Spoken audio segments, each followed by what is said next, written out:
అనే విషయాన్ని నేను జ్ఞాపకం చేస్తున్నాను. శ్రమలు మన జీవితాల్లో కలిగే ఆశీర్వాదాలు. Sufferings are blessings in disguise. శ్రమలు కనబడని ఆశీర్వాదాలు. అవి శ్రమగా ఉంటుంది. ఎందుకు దేవుడు ఇలా చేశాడు? నా భర్తను యవన ప్రాయంలో దేవుడు తీసుకున్నాడు, నా భార్యను తీసుకున్నాడు. దేవుడనేవాడు ఉంటే ఎందుకు ఇలా జరిగింది? అల్లారు ముద్దుగా పెంచుకునే బిడ్డను అకస్మాత్తుగా దేవుడు తీసుకున్నాడు. నా జీవితంలో ఎందుకు ఈ శ్రమ, ఈ రోగం, ఈ యొక్క ఇబ్బందులు నా యొక్క జీవితంలో ఎదుర్కొంటున్నాను? ఏదో బాగా ఉండాలని వ్యాపారం ప్రారంభించాను, వ్యాపారంలో నష్టం.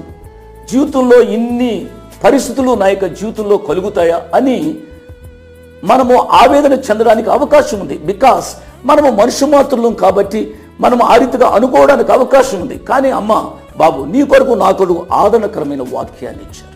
కాబట్టి ఈ వాక్యం మీద ఆధారపడమని ప్రభు పేరిట మిమ్మల్ని బ్రతిమలాడుతూ చెబుతున్నాను.